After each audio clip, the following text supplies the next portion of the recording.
From the Library of the Archive Key, Miss Winchelsea's Heart, by Herbert George Wells. Miss Winchelsea was going to Rome. The matter had filled her mind for a month or more, and had overflowed so abundantly into her conversation that quite a number of people who were not going to Rome, and who were not likely to go to Rome, had made it a personal grievance against her. Some indeed had attempted quite unavailingly to convince her that Rome was not nearly such a desirable place as it was reported to be, and others had gone so far as to suggest behind her back that she was dreadfully stuck up about that Rome of hers. And little Lily Hardhurst had told her friend Mr. Binns that so far as she was concerned, Miss Winchelsea might go to her old Rome and stop there. She, Miss Lily Hardhurst, wouldn't grieve. You.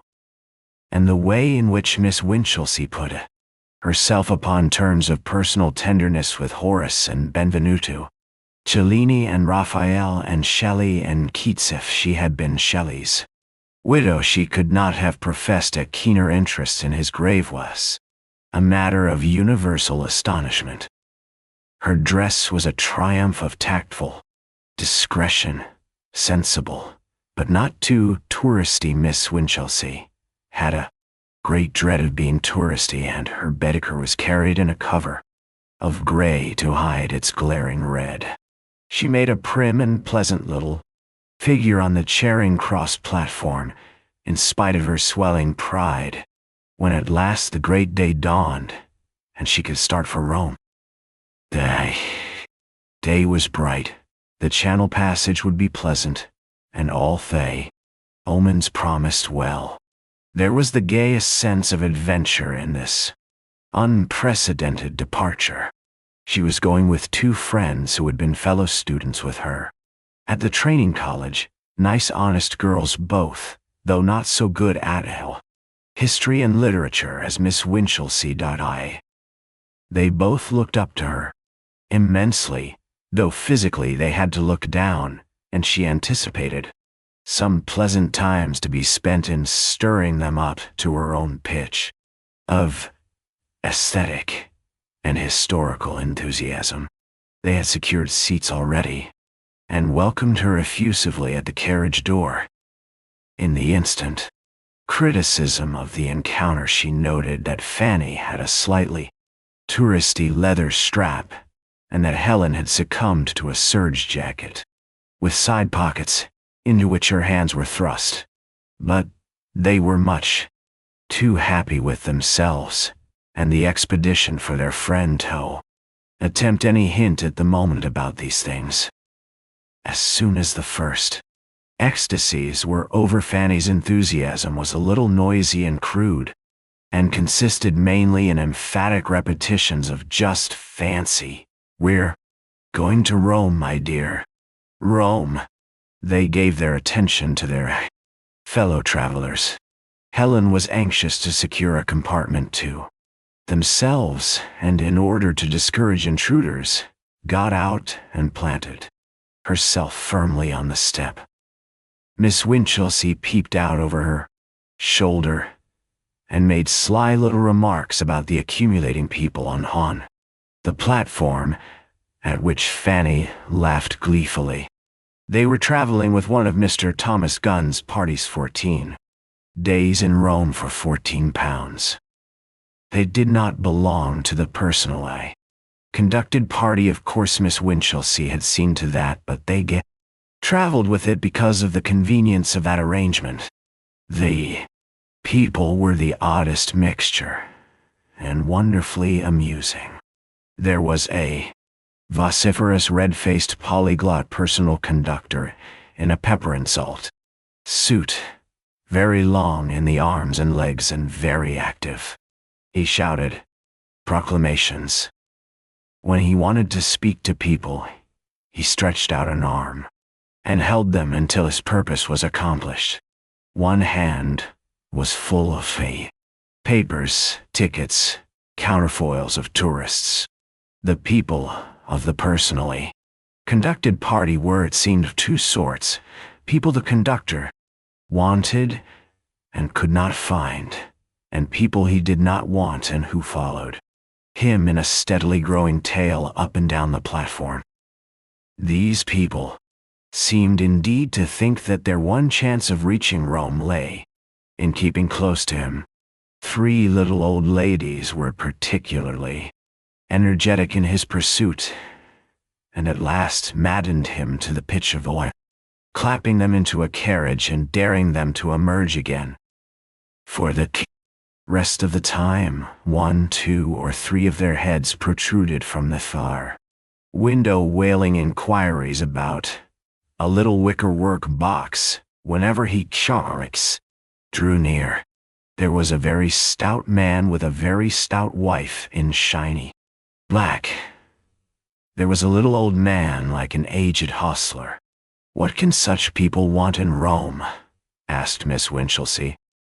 "What can it mean to them?" There was a very tall curate in a very small straw hat, and a very short curate encumbered by a long camera stand. The contrast amused Fanny very much. Once they heard someone calling for Snooks. "I always thought that name was invented by novelists," said Miss Winchelsea.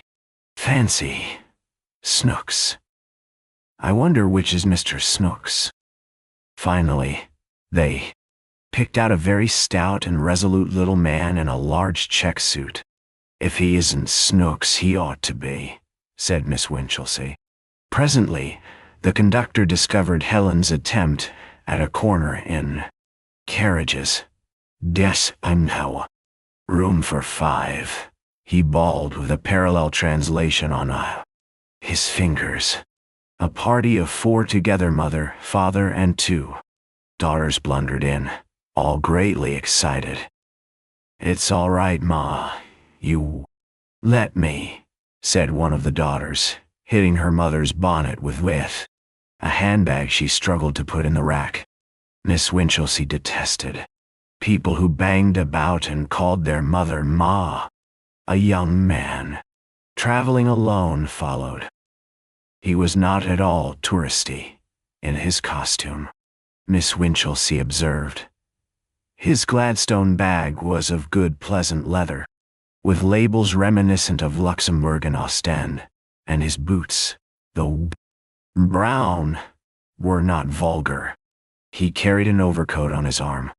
Before these people had properly settled in their places, came an inspection of tickets and a slamming of doors, and behold, they were gliding out of Charing Cross station on their way to Rome. "Fancy!" cried Fanny. "We are going to Rome, my dear. Rome! I don't seem to believe it, even now." Miss Winchelsea suppressed Fanny's emotions with a little smile. The lady who was called Ma explained to people in general why they had cut it so close at the station. The 2 daughters called her Ma several times, toned her down in a tactless, effective way, and drove her at last to the muttered inventory of a basket of traveling requisites. Presently she looked up. "Lor," she said, "I didn't bring them." Both the daughters said, "Oh, Ma," but what them was did not appear. Presently Fanny produced Hare's Walks in Rome, a sort of mitigated guidebook very popular among Roman visitors, and the father of the 2 daughters began to examine his books of tickets minutely, apparently in a search after English words. When he had looked at the tickets for a long time right way up, he turned them upside down. Then he produced a fountain pen and dated them with considerable care. The young man, having completed an unostentatious survey of his fellow travelers, produced a book and fell to reading. When Helen and Fanny were looking out of the window at Chislehurst, the place interested Fanny because the poor dear Empress of the French used to live there. Miss Winchelsea took the opportunity to observe the book the young man held. It was not a guidebook, but a little thin volume of poetry bound. She glanced at Har. His facete seemed a refined, pleasant face to her hasty glance. He wore a little gilt pince-nez. "Do you think she lives there now?" said Fanny. And Miss Winchelsea's inspection came to an end. For the rest of the journey, Miss Winchelsea talked little, and what she said was as pleasant and as stamped with refinement as she could make it. Her voice was always low and clear and pleasant, and she took care that, on this occasion, it was particularly low and clear and pleasant. As they came under the white cliffs, the young man put his book of poetry away, and when at last the train stopped beside the boat, he displayed a graceful alacrity with the impedimenta of Miss Winchelsea and her friends. Miss Winchelsea hated nonsense, but she was pleased to see the young man perceived at once that they were ladies, and helped them without any violent geniality, and how nicely he showed that his civilities were to be no excuse for further intrusions. None of her little party had been out of England before, and they were all excited and a little nervous at the Channel passage. They stood in a little group in a good place near the middle of the boat. The young man had taken Miss Winchelsea's carryall there, and had told her it was a good place, and they watched the white shores of Albion recede and quoted Shakespeare and made quiet fun of their fellow travelers in the English way. They were particularly amused at the precautions the bigger-sized people had taken against the little Wavescott lemons and flasks prevailed. One lady lay full-length in a deck chair with a handkerchief over her face, and a very broad, resolute man in a bright brown touristy suit walked all the way from England to France along the deck, with his legs as widely apart as Providence permitted. These were all excellent precautions, and nobody was ill. The personally conducted party pursued the conductor about the deck with inquiries in a manner that suggested to Helen's mind the rather vulgar image of hens with a piece of bacon peel, until at last he went into hiding below, and the young man with the thin volume of poetry stood at the stern watching England receding, looking rather lonely and sad to Miss Winchelsea's eye. And then came Calais and tumultuous novelties, and the young man had not forgotten Miss Winchelsea's hold-all and the other little things. All three girls, though they had passed government examinations in Frenchess to any extent, were stricken with a dumb shame of their accents, and the young man was very useful, and he did not intrude. He put them in a comfortable carriage and raised his hat and went away. Miss Winchelsea thanked him in her best manera, pleasing, cultivated manner round. Fanny said he was nice, almost before he was out of earshot. "I wonder what he can be," said Helen. "He's going to Italy, because I noticed green tickets in his book." Miss Winchelsea almost told them of the poetry, and decided not to do so. And presently the carriage windows seized hold upon them, and the young man was forgotten.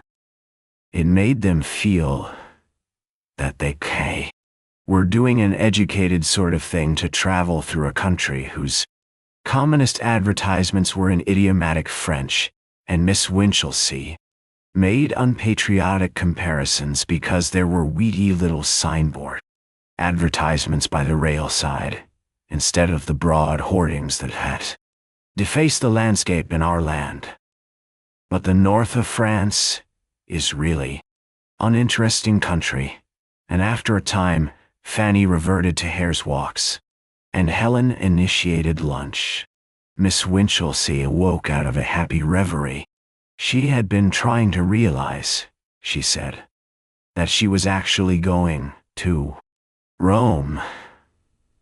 But she perceived at Helen's suggestion that she was hungry, and they lunched out of their baskets very cheerfully. In the afternoon, were tired and silent until Helen made tea. Miss Winchelsea might have dozed, only she knew Fanny slept with her mouth open, and as their fellow passengers were two rather nice critical-looking ladies of uncertain age who knew French well enough to talk Itcha employed herself in keeping Fanny awake. The rhythm of the train became insistent, and the streaming landscape outside became at last quite painful to the eye. They were already dreadfully tired of traveling. Before their night's stoppage came, the stoppage for the night was brightened by the appearance of the young man, and his manners were all that could be desired, and his French quite serviceable. His coupons availed for the same hotel as theirs, and by chance as it seemed, he sat next Miss Winchelsea at the table d'hôte. In spite of her enthusiasm for Rome, she had thought out some such possibility very thoroughly, and when he ventured to make a remark upon the tediousness of traveling, he let the soup and fish go by before he did this. She did not simply assent to his proposition, but responded with another.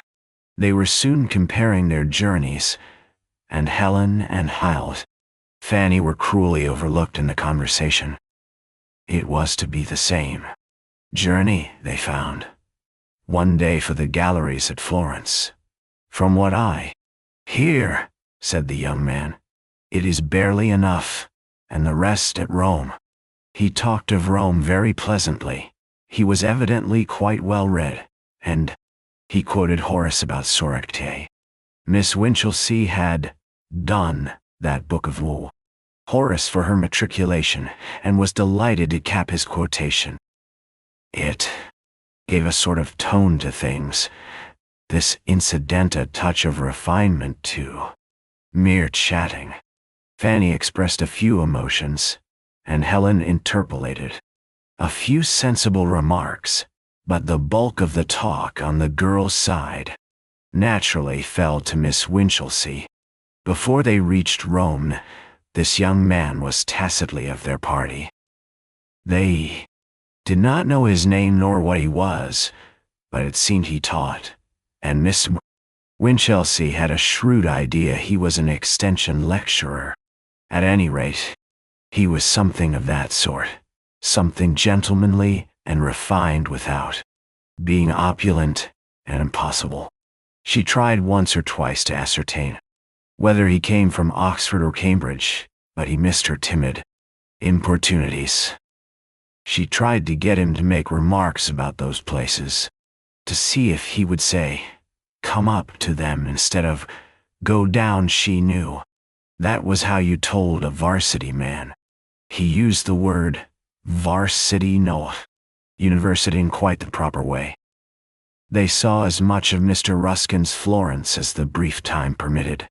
He met them in the Pitti Gallery, and went round with them, chatting brightly, and evidently very grateful for their recognition. He knew a great deal about art, and all four enjoyed the morning immensely. It was fine to go round recognizing old favorites and finding new beauties, especially while so many people fumbled helplessly with Baedeker.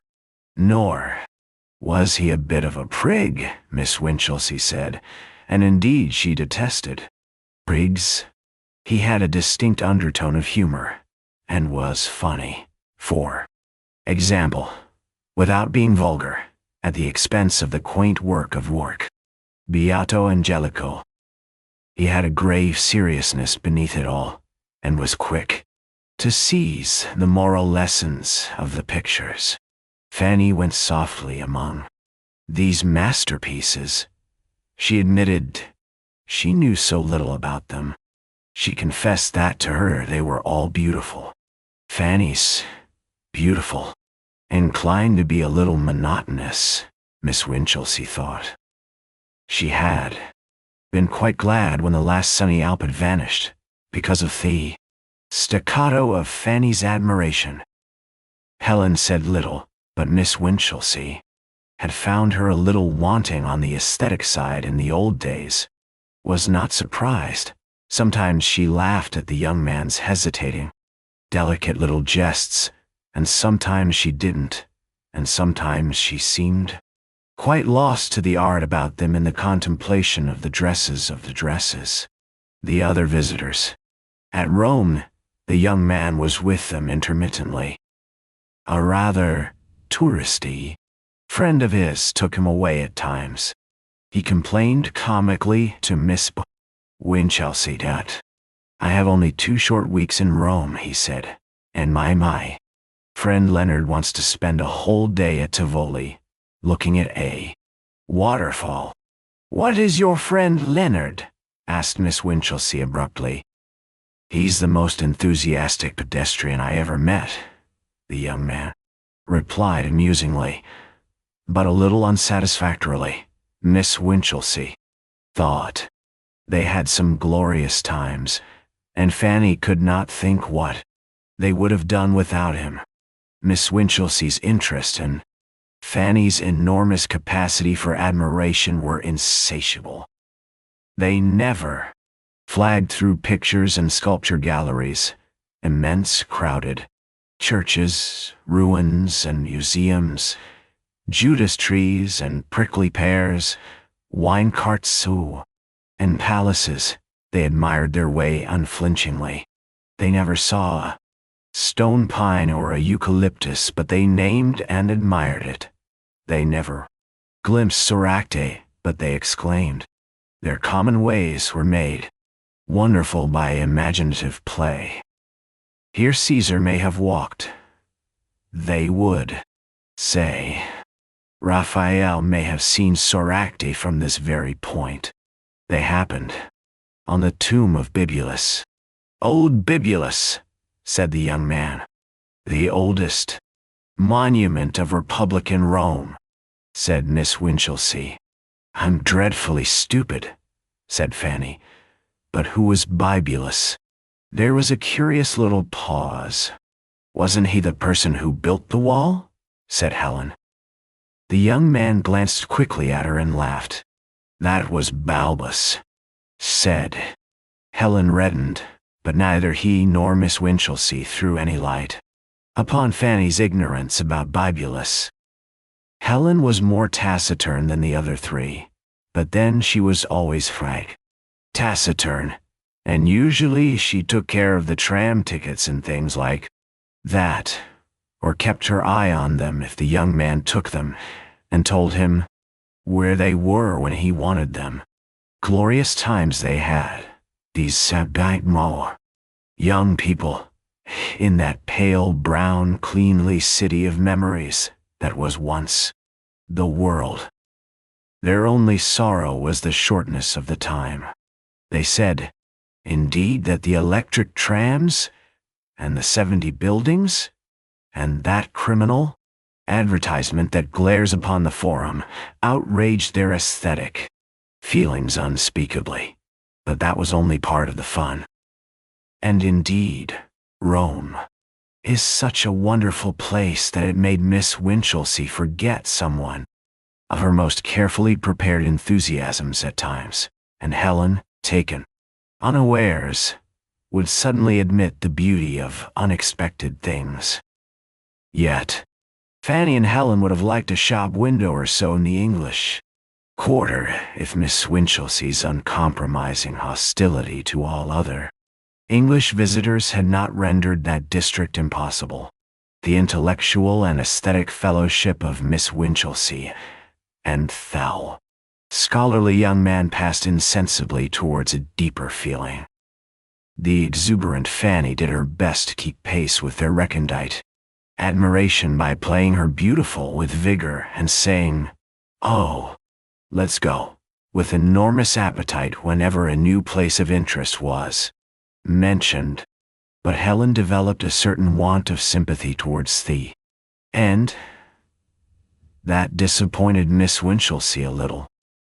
She refused to see anything in the face of Beatrice Cenci in the Barberini Gallery. And one day, when they were deploring the electric trams, she said rather snappishly that people must get about somehow, and it's better than torturing horses up these horrid little hills. She spoke of the 7 hills of Rome as horrid little hills. And the day they went on the Palatine, though Miss Winchelsea did not know of this, remarked suddenly to Fanny, "Don't hurry like that, my dear. They don't want us to overtake them, and we don't say the right things for them when we do get near." "I wasn't trying to overtake them," said Fanny, slackening her excessive pace. "I wasn't indeed." And for a minute she was short of breath. But Miss Winchelsea had come upon happiness. It was only when she came to look back across an intervening tragedy that she quite realized how happy she had been, pacing among the cypress-shadowed ruins, exchanging the very highest class of information the human mind can possess, the most refined impressions it is possible to convey. Insensibly emotion crept into their intercourse, sunning itself openly and pleasantly at last, when Helen's modernity was not too near. Insensibly their interest drifted from the wonderful associations about them to their more intimate and personal feelings. In a tentative way, information was supplied. She spoke elusively of her school, of her examination successes, of her gladness that the days of cram were over. He made it quite clear that he also was a teacher.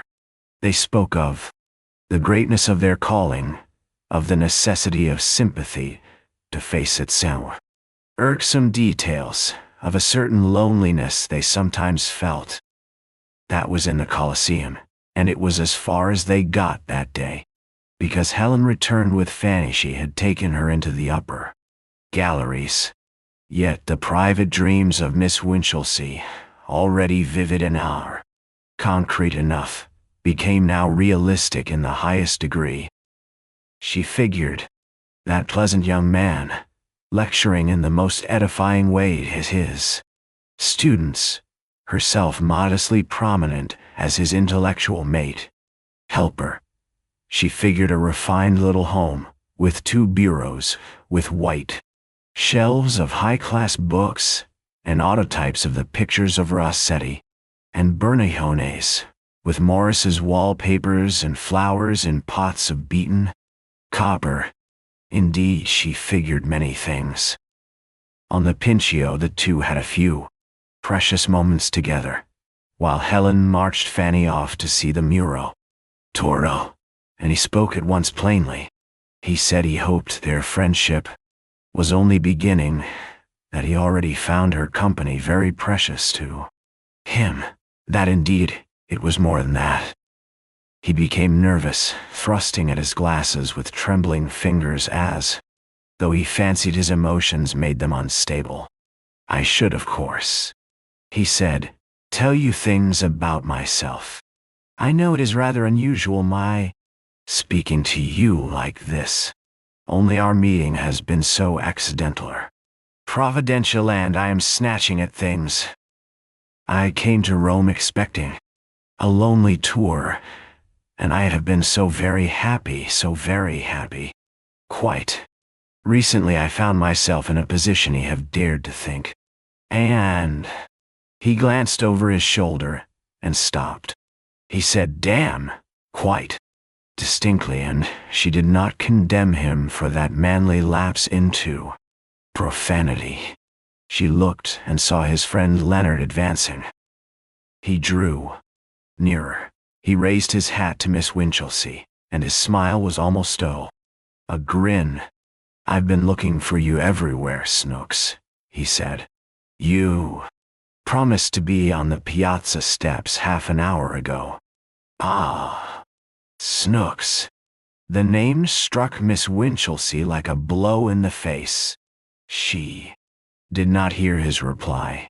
She thought afterwards that Leonard must have considered her the vaguest-minded person. To this day she is not sure whether she was introduced to Leonard or not, nor what she said to him. A sort of mental paralysis was upon her. Of all offensive surname Snooks, Helen and Fanny were returning. There were civilities, and the young men were receding. By a great effort she controlled herself to face the inquiring eyes of her friends. All that afternoon, she lived the life of a heroine under the indescribable outrage of that name, chatting, observing, with Snooks gnawing at her heart. From the moment that it first rang upon her ears, the dream of her happiness was prostrate in the dust. All the refinement she had figured was ruined and defaced by that cognomen's unavoidable vulgarity. What was that refined little home to her now? Spite of autotypes, Morris, papers, and bureaus athwart it in letters of fire ran an incredible inscription: Mrs. Snooks. That may seem a little thing to the reader, but consider the delicate refinement of Miss Winchelsea's mind. Be as refined as you can, and then think of writing yourself down, Snooks. She conceived herself being addressed as Mrs. Snooks by all the people she liked least, conceived the patronymic touched with a vague quality of insult. She figured a card of gray and silver bearing Winchelsea, triumphantly effaced by an arrow, Cupid's arrow, in favor of Snooks, degrading confession of feminine weakness. She imagined a terrible rejoicings of certain girlfriends, of certain grosser cousins from whom her growing refinement had long since estranged her. How they would make it sprawl across the envelope that would bring their sarcastic congratulations. Would even his pleasant company compensate her for that? "It is impossible," she muttered. "Impossible. Snooks!" She was sorry for him, but not so sorry as she was for herself. For him, she had a touch of indignation. To be so nice, so refined, while all the big time he was Snooks, to hide under a pretentious gentility of demeanor. The badge sinister of his surname seemed a sort of treachery. To put it in the language of sentimental science, she felt he had led her on. There were, of course, moments of terrible vacillation, a period even when something almost like passion bid her throw refinement to the winds. And there was something in her, an unexpurgated vestige of vulgarity, that made a strenuous attempt at proving that Snooks was not so very bad name after all. Any hovering hesitation flew before Fanny's manner. When Fanny came with an air of catastrophe to tell that she also knew they horror, Fanny's voice fell to a whisper when she said Snooks. Miss Winchelsea would not give him any answer when at last, in the Borghese, she could have a minute with him, but she promised him a note. She handed him that note in the little book of poetry he had lent her, the little book that had first drawn them together. Her refusal was ambiguous, elusive. She could no more tell him why she rejected him than she could have told a cripple of his hump. He too must feel something of the unspeakable quality of his name. Indeed, he had avoided a dozen chances of telling it, she now perceived. So, she spoke of obstacles she could not reveal, reasons why the thing he spoke of was impossible. She addressed the note with a shiver. Hey, Snooks, Things were worse than she had dreaded. He asked her to explain. How could she explain those last 2 days in Rome were dreadful? She was haunted by his air of astonished perplexity. She knew she had given him intimate hopes. She had not the courage to examine her mind thoroughly.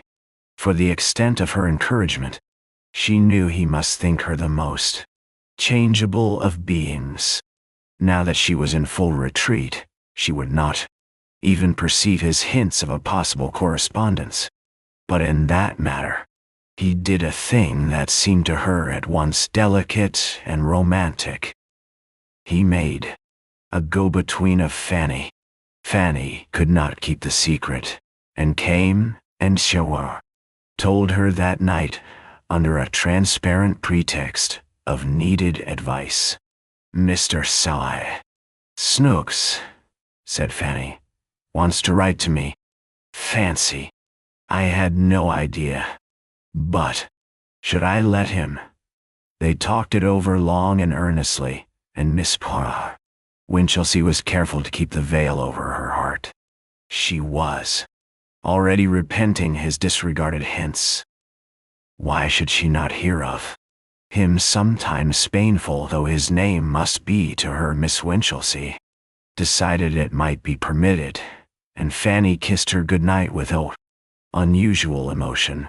After she had gone, Miss Winchelsea sat for a long time at the window of her little room. It was moonlight, and down the street a man sang Santa Lucia with almost heart-dissolving tenderness. She sat very still. She breathed a word very softly to herself. The word was Snooks. Then she got up with a profound sigh and went to bed. The next morning, he said to her meaningly, I shall hear of you through your friend. Mr. Snooks saw them off from Rome with that pathetic interrogative, perplexity still on his face, and if it had not been for Helen, he would have retained Miss Winchelsea's hold-all in his hand as a sort of encyclopedic keepsake. On their way back to England, Miss Winchelsea on 6 separate occasions made Fanny promise to write to her the longest of long letters. Fanny, it seemed, would be quite near Mr. Snooks. Her new school, she was always going to new schools, would be only 5 miles from Steely Bank, and it was in the Steely Bank Polytechnic and 1 or 2 first-class schools that Mr. Snooks did his teaching. He might even see her at times. They could not talk much of him. She and Fanny always spoke of him, never of Mr. Snooks, because Helen was apt to say unsympathetic things about him. Her nature had coarsened very much, Miss Winchelsea perceived, since the old training college days. She had become hard and cynical.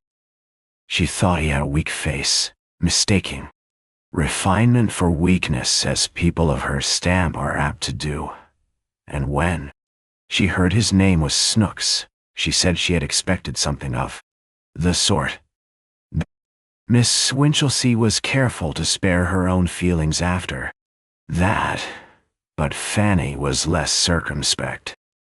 The girls parted in London, and Miss Winchelsea returned with a new interest in life to the girls' high school in which she had been an increasingly valuable assistant for the last 3 years. Her new interest in life was Fanny as a correspondent, and to give her a lead, she wrote her a lengthy descriptive letter within a fortnight of her return. Fanny answered, very disappointingly. Fanny indeed had no literary gift, but it was new to Miss Winchelsea to find herself deploring the want of gifts in a friend. That letter was even criticized aloud in the safe solitude of Miss Winchelsea's study, and her criticism, spoken with great bitterness, was twaddle. It was full of Just the things Miss Winchelsea's letter had been full of: particulars of the school and of Mr. Snooks. Only this much: I have had a letter from Mr. Snooks, and he has been over to see me on 2 Saturday afternoons running. He talked about Rome and you. We both talked about you. Your ears must have burnt, my dear. He and shy. Miss Winchelsea repressed a desire to demand more explicit information, and wrote the sweetest long letter again. Tell me all about yourself, dear Dot. That journey has quite refreshed our ancient friendship, and I do so want to keep in touch with you. About Mr. Snooks, she simply wrote on the 5th page that she was glad Fanny had seen him, and that if he should ask after her, she was to be remembered to him very kindly, underlined. And Fanny replied most obtusely in the key of that ancient friendship, reminding Miss Winchelsea of a dozen foolish things of those old schoolgirl days at the training college, and saying not a word about Mr. Snooks. For nearly a week, Miss Winchelsea was so angry at the failure of Fanny as a go-between that she could not write to her.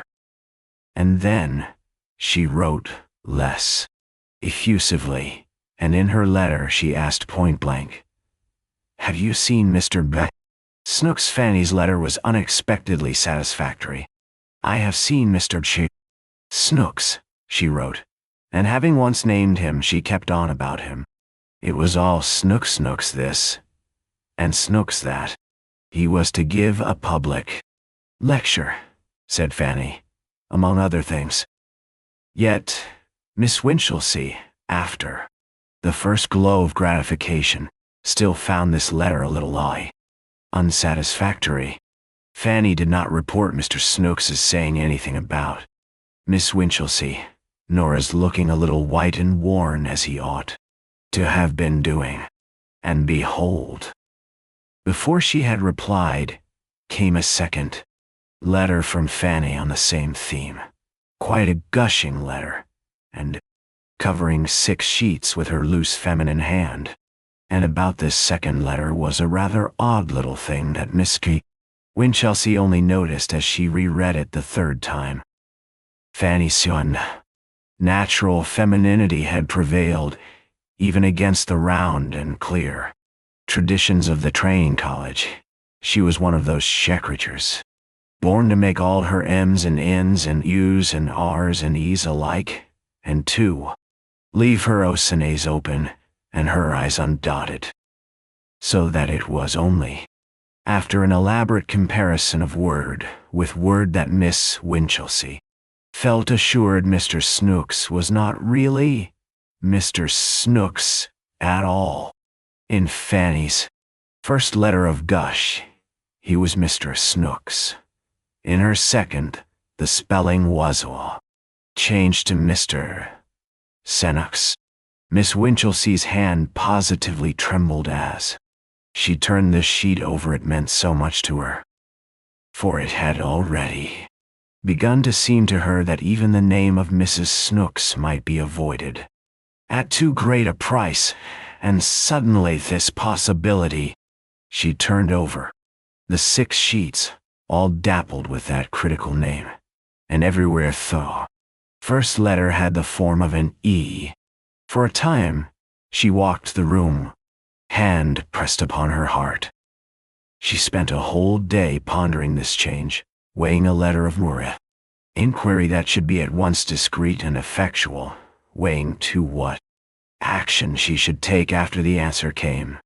She was resolved that if this altered spelling was anything more than a quaint fancy of Fanny's, she would write forthwith to Mr. Snooks. She had now reached a stage when the minor refinements of behavior disappear. Her excuse remained uninvented, but she had the subject of her letter clear in her mind, even to the hint that circumstances in my life have changed very greatly since we talked together. But she never gave that hint. There came a third letter from that fitful correspondent Fanny. The first line proclaimed her the happiest girl alive. Miss Winchelsea crushed the letter in her hand, rest unread, and sat with her face suddenly very still. She had received it just before morning school, and had opened it when the junior mathematicians were, well, underway. Presently she resumed reading with an appearance of a great calm. But after the first sheet, she went on reading the third. Without discovering the error, told him frankly, I did not like his name. The third sheet began. He told me he did not like it himself, you know, that sort of sudden frank way he has. Miss Winchelsea did know. So I said, couldn't you change it? He didn't see it at D first. Well, you know, dear, he had told me what it really meant. It means Sevenoaks. Only it has got down to Snooks, both Snooks and Noakes. Dreadfully vulgar surnames though they be, are really worn forms of our Sevenoaks. So I said, even I have my bright ideas at times. If it times got down from Sevenoaks to Snooks, why not get it back from Snooks to Sevenoaks? And the long and the short of it is, dear, he couldn't refuse me, and he changed his spelling there and then to Senox for the 4 bills of the new lecture. And afterwards, when we are married, we shall put in the apostrophe and make it Senox. Wasn't it kind of him to mind that fancy of mine when many men would have taken offense? But it is just like him all over. He is as kind as he is clever, because he knew, as well as I did, that I would have had him in spite of it, had he been 10 times Snooks. But he did it all the same. And row. The class was startled by the sound of paper being viciously torn, and looked up to see Miss Winchelsea white in the face and with some very small pieces of paper clenched in one hand. For a few seconds, they stared at her stare, and then her expression changed back to a more familiar one. "So, has anyone finished number 3? She asked in an even tone. She remained calm after that. But impositions ruled high that day, and she spent 2 laborious evenings writing letters of various sorts to Fanny before she found a decent congratulatory vein. Her reason struggled hopelessly against the persuasion that Fanny had behaved in an exceedingly treacherous manner. One may be extremely refined and still capable of a very sore heart. Certainly Miss Winchelsea's heart was very sore. She had moods of sexual hostility, in which she generalized uncharitably about mankind. "Forgot himself with me," she said. "But Fanny is pink, and pretty, and soft, and a fool, a very excellent match for a man." And by way of a wedding present she sent Fanny a gracefully bound volume of poetry by George Meredith, and Fanny wrote back a grossly happy letter to say that it was all beautiful. Miss Winchelsea hoped that someday Mr. Senox might take up that slim book and think for a moment of the donor. Fanny wrote several times before and about her marriage, pursuing that fond legend of their ancient friendship, and giving her happiness in the fullest detail. And Miss Winchelsea wrote to Helen for the first time after the Roman journey, saying nothing about the marriage, but expressing very cordial feelings. They had been in Rome at Easter, and Fanny was married in the Augustan vacation. She wrote a garrulous letter to Miss Winchelsea, describing her homecoming and the astonishing arrangements of their teeny-weeny little house. Mr. Senox was now beginning to assume a refinement in it. Miss Winchelsea's memory out of all proportion to the facts of the case. and she tried in vain to imagine his cultured greatness in a teeny, weeny little house. "Am busy enameling a cozy corner," said Fanny, sprawling to the end of her third sheet. "So excuse more." "Miss," Winchelsea answered in her best style, gently poking fun at Fanny's arrangements and hoping intensely that Mr. Snooks might see the letter. Only this hope enabled her to write at all, answering not only that letter but one in November and one at Christmas. The two latter communications contained urgent invitations for her to come to Steely Bank on a visit during the Christmas holidays. She tried to think that he had told her to ask that, but it was too much like Fanny's opulent good nature. She could not but believe that he must be sick of his blunder by this time, and she had more than a hope that he would presently write her a letter beginning, "Dear friend." Something subtly tragic in the separation was a great support to her, a sad misunderstanding. To have been jilted would have been intolerable, but he never wrote that letter beginning, "Dear friend."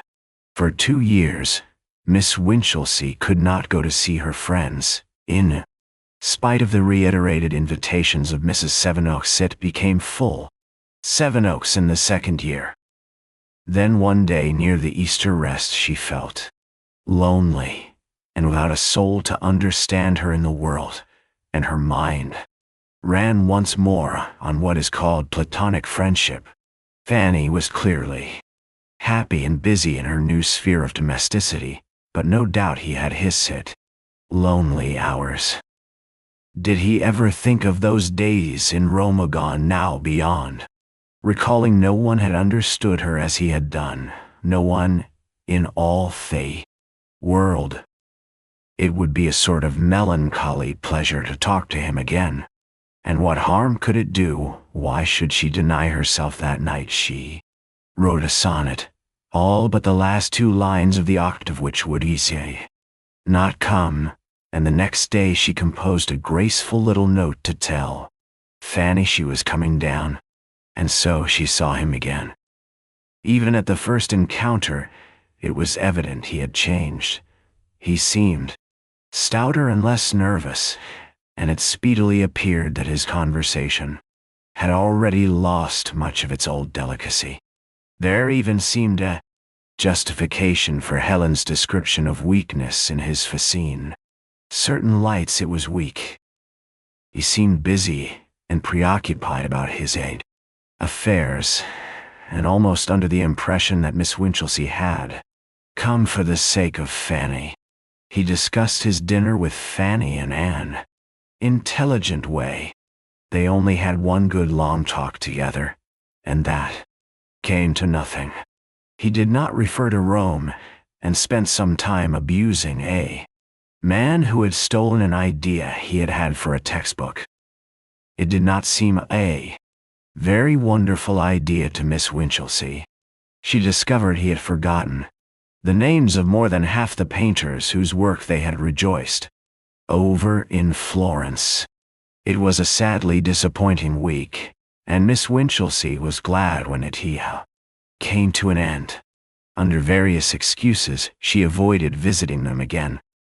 After a time, the visitors' room was occupied by their 2 little boys, and Fanny's invitations ceased. The intimacy of her letters had long since faded away.